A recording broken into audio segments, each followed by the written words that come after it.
Yes, hello everyone. Welcome to the session that is for symbiosis BB entrance. LR section में already हमने कुछ sessions किए हैं, आपको इस चैनल पे मिलेंगे और इस सेशन में भी हम एक और प्रैक्टिस सेशन करने जा रहे हैं. सो प्रैक्टिस क्वेश्चंस हैं एक्चुअल जिस तरह के क्वेश्चंस आपको सिम्बोसिस जैसे एग्जाम्स में मिलते हैं. सो देयर आर 12 क्वेश्चंस जो आपको मिलेंगे वहाँ पे. इसी तरह से यहाँ पे भी मैंने एक 12 क्वेश्चन का ही सेट लिया है. इवन मैंने इसमें एक 4 क्वेश्चंस का DI सेट भी डाला है. DI रिमेंबर सिम्बोसिस में मिलता है बट वो क्वांट के सेक्शन के साथ मिलता है, बट मैंने यहाँ पे LR के साथ इंक्लूड किया है एक सेट. चलिए तो let us start with this set. This question based on clock जैसे आप देख रहे हैं. आई वुड सजेस्ट यू कि आप स्क्रीन पॉज करिए, खुद से ट्राई करिए and then you can watch the solution also. So there is a clock set right at 8 a.m. The clock gains 10 minutes in 24 hours. Okay, so it is a faulty clock gaining 10 minutes in 24 hours. What will be the true time when the clock indicates 1 p.m. on the following day? Okay, so remember it is gaining 10 minutes in 24 hours. It is gaining 10 minutes in 24 hours. So I would say this clock and this is correct clock. So when the correct clock shows 24 hours means 24 into 60 minutes. This clock will show 24 into 60 plus 10. You can say this. When the correct clock shows 24 hours means 24 into 60. This clock will show 24 into 60 plus 10 since it is gaining. So it is 1440 plus 10 1450 minutes. जब इस clock में होंगे तो correct clock में 1440 minutes होंगे. तो जब इतना मिनट हुआ करेक्ट इस क्लॉक में तो एक्चुअल टाइम तो इतना ही हुआ ना. तो जब इस क्लॉक में 1 मिनट होगा तो एक्चुअल क्लॉक में कितना होगा 1440 divide by 1450. That's it. So जब ये क्लॉक 1 PM दिखाएगा, the clock indicates 1 PM on the following day. Remember following day अगले दिन. तो जिस दिन 8 AM पे हमने इसको सेट किया उसके अगले दिन. सो नेक्स्ट डे का मतलब है 24 8 AM to 8 AM plus 8 AM to 1 PM means 5 hour more. So 29 hours. So if 1 minute of this clock is this much minute of correct clock, so 29 hours means 29 into 60 minutes of this clock will be what? 1440 upon 1450 into 29 into 60. This much minute of correct clock. Okay, चलो simplify कर लेते हैं. 0 cancel. 29 का ये 5 times है. 5 से आप इसको 12 टाइम्स डिवाइड कर सकते हैं. ये 12 का स्क्वायर है, वो 12 है, तो 1728 minutes.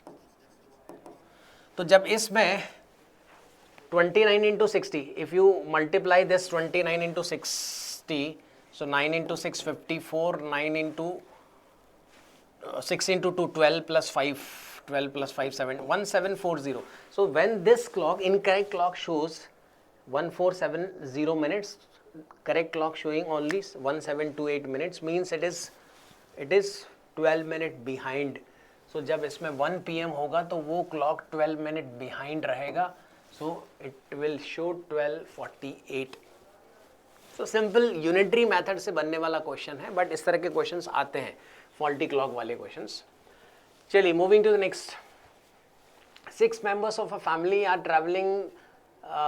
These are A, B, C, D, E and F. Okay, 6 लोग हैं, नाम है इनके A, B, C, D, E and F.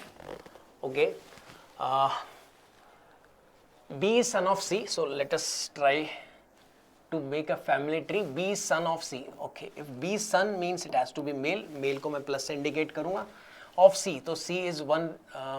B is son of C. Sorry, C का जेंडर नहीं पता है, तो B is son of C, तो B has to be male. C के बारे में अभी कुछ नहीं पता मेरे को. Okay, B son of C, but C is not mother of B. So if C is not mother means it has to be father, means it is male again. A and C are married couple. Okay, C is male. A must be wife of A. A must be wife of C. Okay, so A and C are married couple. E is brother of C. C is brother. So C and E are siblings having same parent. तो मैंने ऐसा tree बनाया है. So E is brother of C. So E is male. C is brother. D is daughter of A. A's daughter means C is daughter also. So D is female, daughter of A as well as daughter of C. So D is daughter of A. F is brother of B. B is here, so F is brother of B. Means again it is a male. Who is wife of E? Who is wife of E? So there are only 6 members in the family. It is not mentioning here. These are the 6 members. So what about E's wife? I cannot say. So A cannot be, क्योंकि A तो उसके brother की wife है. F उसका नेफ्यू बोल सकते हैं आप. B उसकी का नेफ्यू है अगेन. तो इनमें से तो कुछ भी नहीं है. Answer is this can not be determined. नहीं बता सकते. कैसे बताएंगे? क्योंकि सफिशिएंट डेटा नहीं है हमारे पास, इन्फॉर्मेशन नहीं है. चलो, there is a group of 5 teachers, A, B, C, D, E. B and C teaches maths and geography. A and C teaches maths and history. B and D teaches science and geography. देखो, ये थोड़ा सा puzzled हो सकता है कुछ लोगों के लिए, क्योंकि एक का नाम बहुत बार रिपीट हो रहा है. बी यहाँ भी है, यहाँ भी है. सब्जेक्ट्स भी रिपीट हो रहे हैं, maths maths maths, geography geography. तो एक काम कर सकते हैं अपन, क्या करें, ऐसे क्वेश्चन जब आएंगे तो आप एक क्रॉस टेबल बनाइए. देखो, A, B, C, D, E, these are the name of people. 5 लोग. ओके, यहाँ पे मैं बनाऊंगा इनके सब्जेक्ट्स. सब्जेक्ट क्या क्या है, लेट्स सी. सो मैथ्स की बात कर रहे हैं. ओके, ज्योग्राफी की बात कर रहे हैं. ओके, साइंस की बात कर रहे हैं. हिस्ट्री की बात कर रहे हैं. ठीक है, it is talking about history, science. History की बात कर रहे हैं, साइंस की बात कर रहे हैं. Maths, history, science, geography already done. Economics की भी बात कर रहा है वो कहीं. Okay, economics, history, science, all done. Done. 5 subjects, 5 people. Okay, now अब मैं सिर्फ टिक क्रॉस करने वाला हूँ. टिक क्रॉस खेलते हैं. देखो, B and C teaches maths and geography. Maths पढ़ा रहे हैं बी एंड सी, और ज्योग्राफी भी पढ़ा रहे हैं. So B and C teaches maths and geography. Okay, done. A and C teaches maths and history. A maths पढ़ा रहा है, C भी मैथ्स पढ़ा रहा है. ये तो ऑलरेडी पता था, बट ठीक है, फिर से बोला उसने. एंड C भी हिस्ट्री पढ़ा रहा है, A भी हिस्ट्री पढ़ा रहा है. A हिस्ट्री पढ़ा रहा है, C भी हिस्ट्री पढ़ा रहा है. ठीक है. B and D science and geography. B science और ज्योग्राफी तो पहले से पता है. Okay sir, at the same time D is teaching geography and science. So B and D geography and science हो गया. D and E science and economics. Okay, D and E these two science and economics. ये already पता है, but economics भी है और ये भी साइंस इकोनॉमिक्स पढ़ा रहे हैं. ठीक, D and E science and economics. E teaches economics, history and science. E economics, history and science. Science और इकोनॉमिक्स तो पता है, बट हिस्ट्री भी पता लग गया नया. Now, which among the following teaches maths? इनमें से ऑप्शन में आपको एक ही बंदा है हर एक ऑप्शन में. So which among the following teaches maths, science, geography? So maths, science and geography. इन तीनों में टिक चाहिए. ये तो नहीं है. Option A rule out.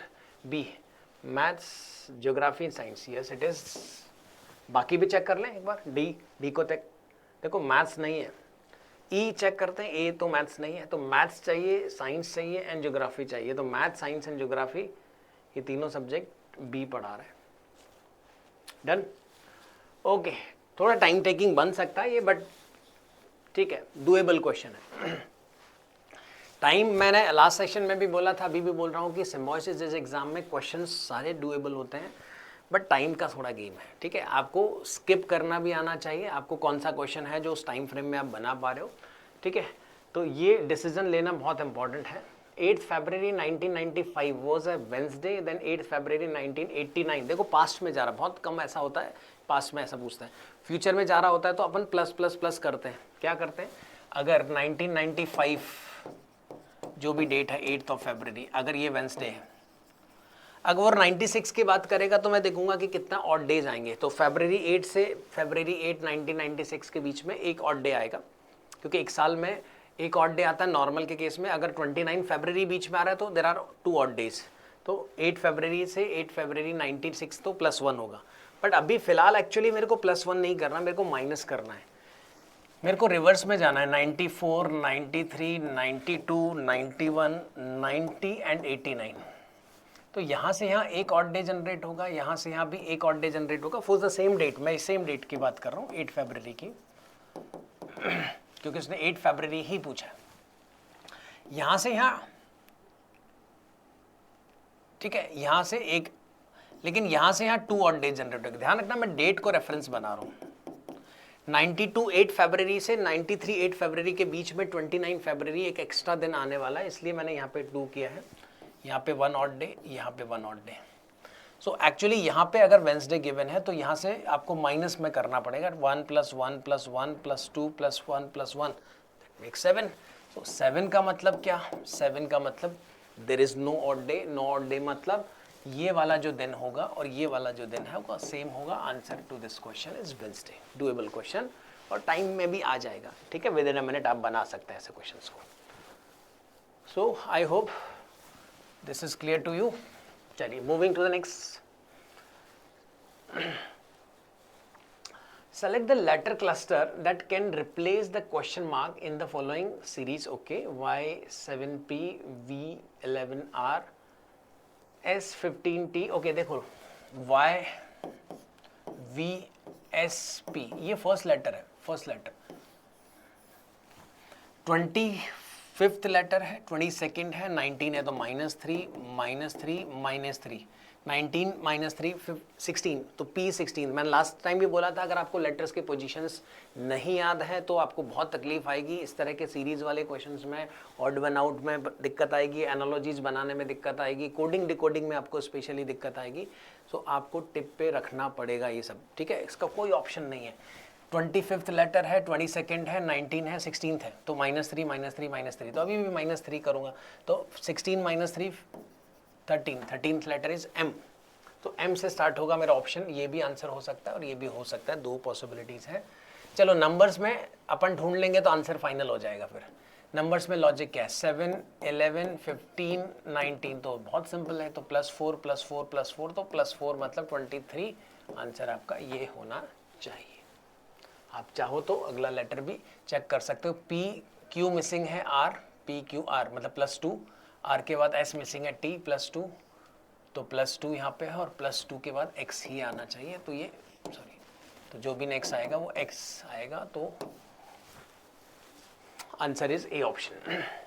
I hope this is clear to you. In each of the question given below there are 4 statements followed by 3 conclusions, 1 2 3। okay, you have to take the given statement to be true। आप direction यहाँ से जैसे start होता है तो समझ गए कि यस डिडक्शन का सवाल है। जो लोग प्रैक्टिस कर चुके हैं तो उनको पता होता है कि इस तरह के क्वेश्चंस डिडक्शंस में आते हैं, सिलोजिज्म भी बोलते हैं कुछ लोग इसको। So you have to take the given statement to be true even there seems to be variance from the commonly known fact. Read all the statements and then decide which of the given conclusion logically follows from the given statements disregarding the commonly non facts। okay, statements क्या है? Some pens are pencils, let's draw, these are pens, sorry, some का मतलब not this, so some pens are pencils मतलब ऐसा बनाएंगे हम pencils। okay, all pencils are erasers, so all pencils are erasers। Okay, all erasers are sharpener. देखो minimum overlapping करना जितना ज़रूरत है, एक्चुअली इसको तो कवर करना ही पड़ेगा, मैं पूरा नहीं ले रहा हूँ, ठीक है, वो गलत है, आपके आंसर्स गलत आएंगे अगर आपने बेसिक डायग्राम नहीं बनाया। बेसिक डायग्राम का मतलब मिनिमम ओवरलैप होता है, जहाँ पे ज़रूरत है सिर्फ वहीं ओवरलैप करना। तो ऑल इरेजर्स आर शार्पनर्स, तो ये शार्पनर्स है। नो शार्पनर इज नोटबुक, इससे अलग कहीं है नोटबुक, ठीक, ऑल डन, ये हो गया। अभी कंक्लूजन्स देख लेते हैं। नो इरेजर, देखो जब अगर पॉजिटिव है, अफर्मेटिव कंक्लूजन है और यहाँ पे बेसिक डायग्राम में आपको ट्रू दिख रहा है मतलब ट्रू है, अगर वो फॉल्स दिख रहा है मतलब फॉल्स है। नेगेटिव कंक्लूजन अगर फॉल्स दिख रहा है तो फॉल्स है, लेकिन ध्यान रखना, नेगेटिव कंक्लूजन अगर ट्रू दिखेगा तो आपको उसका कॉम्प्लीमेंट जरूर चेक करना है उसको वैलिडेट करने के लिए, ठीक है, ध्यान रखना। चलो देखते हैं, ये दो कंपैरेटिवली आसान है तो मैं पहले इनको देख लेता हूँ। सेकंड वाला देखो, some pen are erasers, these are the pen, these are the some pens are pencil, और जितनी पेंसिल है सारी की सारी पेंसिल्स इरेजर है, तो those pen who are pencils are definitely erasers, तो ये बात डेफिनेटली ट्रू है।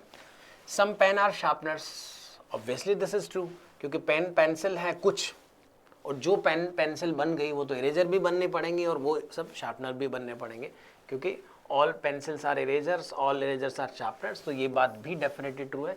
तो सेकंड और थर्ड दोनों सही है, ये ऑप्शन में है, बट एक ऑप्शन अपने को ये भी दिख रहा है, तो अपने को फर्स्ट को चेक करना पड़ेगा। मैं फर्स्ट को इसलिए अवॉइड कर रहा था क्योंकि नेगेटिव कंक्लूजन है, इस पर थोड़ा सा क्लियर करना होता है। नो इरेजर इज नोटबुक, देखो नो इरेजर इज नोटबुक, तो ये इरेजर है और ये नोटबुक है।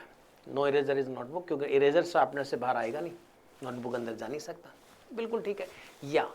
या इसका कॉम्प्लीमेंट्री क्या होता है, इसका अपोजिट क्या होता है? नो इरेजर इज नोटबुक का कॉम्प्लीमेंट्री क्या होता है? नो एज बी का कॉम्प्लीमेंट्री होता है some A are B. All A are B का कॉम्प्लीमेंट्री क्या होता है? Some A are not B. Some A are not B का complementary all A are B.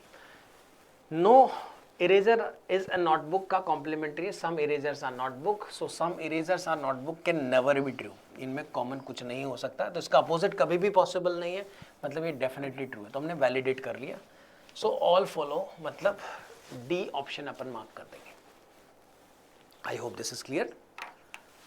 Okay, moving to the next, coding decoding का सवाल है, फिर वहीं से जहां आपको दिक्कत आती होगी शायद कुछ लोगों को, बट बहुत सारे लोगों को मेरे हिसाब से अब तक सब पता लग गया होगा। तो मैं क्या कर रहा हूँ, ये सबसे पहले मेरे दिमाग में यही आता है, जब लेटर्स को नंबर्स में कन्वर्ट किया तो कहीं ना कहीं 90% केसेस में यही चलता है, यही होता है। अगर ये नहीं होगा तो फिर मैं सोचूंगा कि क्या सोचना है, कुछ और करेंगे तो कुछ और प्लान करेंगे, देखेंगे, बट फिलहाल तो मेरे को इस पे सोचने दो कि क्या कर रहे हैं यार। 21, 21, 42, 18 यानी 60, बट 60 तो नहीं लिखा वहाँ पे, इसका मतलब कुछ तो गड़बड़ है। चलो इसको देख लें, ये क्या कर रहा है, THR टी बोले तो 20, H का मतलब 8, R मतलब 18, E मतलब 5, वापस E मतलब 5, सो 20, 30 प्लस 38, तो ये तो हो रहा है 50, क्या किया, 30 plus 28, 58,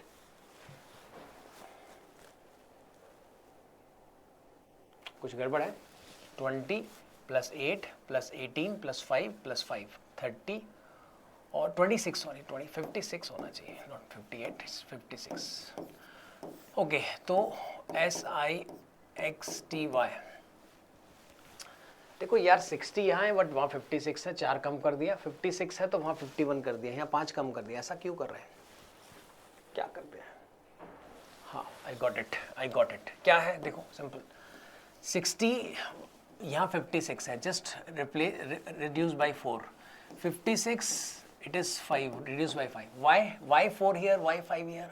Because there are 4 letters here and there are 5 letters here. Interesting. तो अब 60 को अगर मैं देखता हूँ तो 19 plus 9 plus 24 plus 20 plus 25, so it is 45, 33, 45 plus 33, 78, 78 plus 19 is 97, but 97 answer मत मार्क कर देना जल्दबाजी में, 1 2 3 4 5 लेटर्स हैं, सो 97 माइनस 5 भी करना होगा, जैसा जिस पैटर्न के हिसाब से ये चल रहा है, तो 92 इस क्वेश्चन का आंसर है, ठीक है। 97 भी ऑप्शन में दे रखा है, बट वो सिर्फ इसलिए क्योंकि उनको आपको सारे चांसेस, सारे ऑप्शंस आपको देने हैं ताकि आप गलतियां करो, सो बट आपको ट्रैप में फंसना नहीं होता, ध्यान रखना। चलो next, find the wrong term in the letter cluster series where given below. Okay, आपको एक रॉन्ग टर्म फाइंड आउट करना है, कोई एक है जिसमें पैटर्न फॉलो नहीं कर रहा, कोई एक सेम कैरेक्टरिस्टिक है जो सब फॉलो करते हैं, MOSK ये फॉलो कर रहा है, लेट्स से ये 13th है, ये 15th है, ये 19th लेटर है और ये 11th है, तो ये क्या चल रहा है, +2 +4 बट -8 है। क्या ये यहाँ पे भी है क्या? 17, 19, 23 एंड 15, तो +2 +4 -8, हाँ बिल्कुल सही तो है। 22 है v, x का मतलब 24 है b। अभी देखो मैं अगर इस पैटर्न को चेक वैलिडेट करना चाह रहा हूँ कि ये सेम है कि नहीं, तो +2 +4 के बाद 28 आता है, तो 28 पे भी तो b आता है। मैं b की जगह 2 नहीं लिख रहा हूँ क्योंकि मेरे पैटर्न के हिसाब से 28th लेटर आना चाहिए, बट 28th लेटर्स होते कहाँ हैं? ए से जेड तक 26 के बाद वापस वो साइक्लिक ऑर्डर में चलता है, तो ए 27 आ जाता है वापस और बी 28 पे आएगा, तो परफेक्ट है।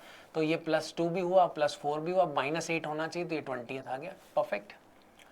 Okay, R is 18th letter, D is 4th letter.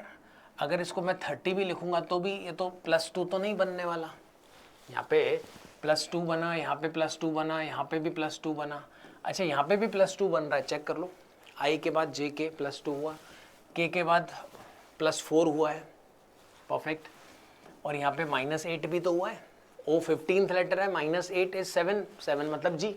तो सब कुछ ठीक है, सिर्फ ये प्रॉब्लम कर रहा है। सो आपका रॉन्ग टर्म यही है, ठीक है। टाइम बचा पाएंगे अगर आपको ये लेटर्स की पोजीशंस याद है तो, नहीं तो आपको क्या होता है कि अदरवाइज फिर आपको दिक्कत आती है कि के एस से के कैसे आया, तो एस से उल्टा अल्फ़ाबेट्स तो बहुत मुश्किल है बोल पाना कि एस के बाद पहले क्या आएगा, आर, बहुत तकलीफ वाला काम है वो तो, ठीक है। तो बट मैथ्स में बहुत आसान है, मैथ्स में इसलिए आसान है, 19, 11 तो दिखता है ठीक है, -8 है, बट उल्टा बोलना वो बहुत तकलीफ वाला चीज़ है, ठीक है। चलो, जैसे मैंने बोला था कि मैंने एक DI का सेट डाला है, ठीक है। तो लास्ट इस सेशन में हम ये कर रहे हैं, 4 क्वेश्चंस हैं। DI में यूजुअली आपको इस तरह का कुछ डेटा गिवन होगा in form of table, in form of bar graph, line graph, pie charts, या कोई कैसलेट्स भी हो सकता है। कैसलेट्स मतलब कोई पैराग्राफ में इंफॉर्मेशन आपको दिया होगा जिसके बेसिस पे आपको क्वेश्चंस मिलेंगे। क्वेश्चंस मोरओवर क्वांट के लॉजिक्स पे मिलेंगे। देखो सिम्बोसिस जैसे एग्जाम में कोर DI के क्वेश्चंस ही आते हैं ज़्यादातर, तो जहाँ पे आपको परसेंटेज ग्रोथ निकालना है, परसेंटेज रेट, परसेंटेज चेंज निकालना है, रेशियो निकालना है, एवरेज निकालना है, एवरेज एनुअल ग्रोथ रेट निकालना है, ठीक है। तो इस तरह के टर्म्स जो आप यूजुअली क्वांट में पढ़ते हैं वही सब के एप्लीकेशंस हैं। So here it is a set on based on this table for a country greenhouse gases, okay, emission million metric ton में from various sectors are given in the following table. Answer the questions based on the data. Year of sector, year ये है, sector ये तरफ है, तो power sector, industry, commercial, agriculture, domestic। 2005 में यहाँ से इतना ग्रीन हाउस गैसेस का एमिशन हुआ है मिलियन मेट्रिक टन में, और यहाँ से इतना हुआ है। सिमिलरली ये डेटा आपको सब कुछ दिया है। अब डेटा को ज़्यादा कुछ पढ़ना तो है नहीं, याद थोड़ी नहीं करना है, क्वेश्चंस के हिसाब से देखेंगे क्या करना है उसका। क्वेश्चन देखते हैं 9th, what is the average annual growth rate.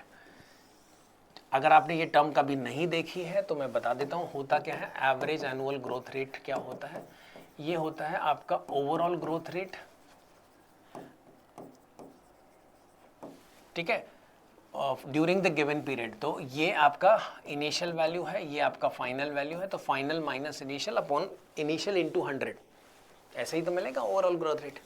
इसको आपको डिवाइड करना है किसके साथ, नंबर ऑफ ईयर्स के साथ? बिल्कुल भी नहीं, नंबर ऑफ ईयर्स के साथ नहीं करना, ये अक्सर ये लोग मिस्टेक कर सकते हैं। इसको डिवाइड करना है नंबर ऑफ ईयर्स -1 से। अब ये -1 क्या है, क्यों है, समझो जरा।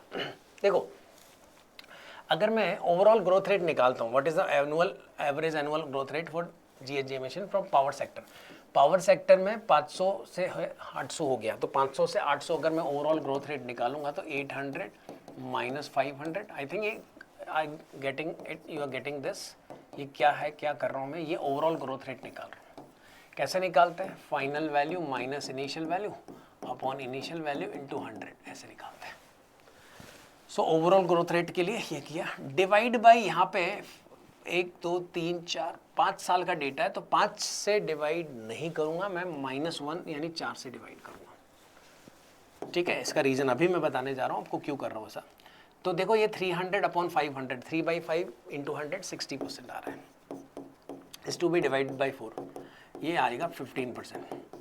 अगर आपने यहाँ पे 5 किया तो आंसर 12% है, अगर मैंने 4 किया तो मेरा 15% है। क्यों मैं 5 से नहीं कर रहा हूँ, क्यों मैं 4 से कर रहा हूँ, क्योंकि डेटा तो 5 साल का है। देखो ग्रोथ जो होती है ना, ग्रोथ रेफरेंस के साथ होती है, यहाँ से यहाँ की ग्रोथ है। तो there is 1 growth here, 2 growth here, 3 growth here, 4 growth here. तो ये जो ओवरऑल ग्रोथ है इसमें 4 ग्रोथ इंक्लूडेड है, 1 2 3 4। ओवरऑल 60% का ग्रोथ है जिसमें 4 ग्रोथ इंक्लूड है, 2005 से 6, 6 to 7, 7 से 8, क्योंकि एनुअल ग्रोथ तो ऐसे ही आएगी ना, 4 ग्रोथ, इसलिए 4 से डिवाइड कर रहे हैं। तो अगर डेटा 10 साल का है तो 9 ग्रोथ हो सकती है, डेटा 3 साल का तो 2 ग्रोथ हो सकती है। एक ग्रोथ अगर चाहिए तो कम से कम 2 साल का डेटा होना जरूरी है। So that's why I have divided it by 4। Answer to this question is 15। तो ओवरऑल ग्रोथ रेट मैंने निकाला 60% डिवाइड बाय 4 किया। चलिए moving to the next question. Which sector has recorded maximum percentage growth? Remember which sector, आपको option में क्या दे रखे हैं? सेक्टर्स। जो वहां पे 5 सेक्टर थे उनमें से कोई 4 ऑप्शन में दे रखे हैं, power, industry, commercial, agriculture, domestic नहीं दिया हुआ है, ठीक है। तो विच sector has recorded maximum percentage growth? तो मैक्सिमम ग्रोथ किस में हुआ है? अब देखो यहाँ पे है 60%, मैंने निकाल के रखा है तो मेरी मेहनत बच गई कि यहाँ पे तो 60% हुआ है। इंडस्ट्री में कितना हुआ है? 200 से 200 से यहाँ पे 250 बढ़ गया, 450 हो गया ना। तो 250 अपॉन 200 इंटू 100, ठीक है। यहाँ पे 200 बढ़ा, 250 पे 250 बढ़ा और over the base value 200, final minus initial is 250 upon initial. Okay, जब आप इसको करेंगे तो ये 5/4 बनेगा, दैट इज 125%, ठीक है। ओके, इसको देख लेते हैं कमर्शियल। तो 150 से 320 यानी 170 बढ़ा है 150 पे इंटू 100। ओके, 2/15, देखो 1/15 का मतलब क्या है? 17/15, 17/15 को आप 1 + 2/15 बोल सकते हैं ऐसा, इंटू 100। 1/15 का मतलब 6.66 होता है, तो 2/15 का मतलब क्या होगा? 6.66 का डबल कर लेते हैं, 13.33। तो इसकी जो वैल्यू आएगी वो 113.33 आएगी। एग्रीकल्चर में देखें जरा, एग्रीकल्चर में तो एग्रीकल्चर में 80 से 200 हो गया तो ये 120 बढ़ा, over the base value 80 into 100, तो ये तो 150% बढ़ गया। तो सबसे ज़्यादा जो ग्रोथ मुझे यहाँ दिख रही है वो 150, 113, 125, 60, तो that is the maximum agriculture. तो यहाँ कैलकुलेशन थोड़ा सा करना पड़ेगा आपको हर एक के लिए ऑप्शन के हिसाब से। एक ऑप्शन में ऑलरेडी कर चुका था इसलिए मैंने यहाँ नहीं किया, बाकी सब में मेरे को करना पड़ेगा क्योंकि मुझे कंपेयर करना है। कंपैरिजन तब तक नहीं होगा जब तक आप इनकी कैलकुलेशंस नहीं करेंगे, इंडिविजुअल परसेंटेज निकालने पड़ेंगे, ठीक है। चलिए moving to the next question. By what percent the total emission of GHG have increase from 2005 to 2009? 2005 से 2009 में कितना परसेंट से total emission of green house gases increase हुआ है? टोटल एमिशन का मतलब क्या है? 2005 का टोटल तो इनको ऐड करके आएगा, कर लेते हैं। 700, 800 plus this 950 plus 80, it is 1030। मैंने ऐड कर दी सारी वैल्यूज को, 500, 600 प्लस 2 8, 950 और 950 प्लस 80, 1030। रिमेंबर आपको 2005 से 2009 का ग्रोथ जानना है, तो 6, 7, 8 का कोई वैल्यू से मतलब अपने को है नहीं, 2009 डायरेक्टली चाहिए अब मुझे। चलो 9 निकालते हैं। So this is 200 plus 800, this is 1000 और इन दोनों का सम देखो 500 हो रहा है, 1500 प्लस 450 तो 1950 हो गया ये। सो 1030 से 1950। आप उसको सोचो, अब देखो ऑप्शंस के हिसाब से 89, 50 से अब ये कैलकुलेशन करना पड़ेगा। मैं देखो कैलकुलेशन अगर बचाना तो तरीका समझो, वो अगर 1000 होता, सोचो एक थोड़ी देर के लिए वो 30 को इग्नोर, 30, अब देखो 1000 के बेसिस पे 30 का क्या मतलब, 1000 का 1% वुड बी 10, सो 30 का 30 मतलब 3%। तो मैं 3% की चीटिंग कर रहा हूँ, थोड़ा चीटिंग मतलब मैं उसको 1000 अज्यूम कर रहा हूँ। अगर मैं 1000 अज्यूम कर रहा हूँ तो ये 1000 से 1950 यानी 950 बढ़ा ऑन द बेसिस ऑफ 1000, तो 95% का ग्रोथ होता है। बट 95% का ग्रोथ ऑप्शन में नहीं दिख रहा, बट नियरेस्ट ऑप्शन आप देख सकते हैं 90, क्योंकि एक्चुअल में वो 1030 है, ठीक है। तो 1030 और 950 नहीं है ग्रोथ, फिर 920 तो रह गया। तो 920 का ग्रोथ है on the basis of this.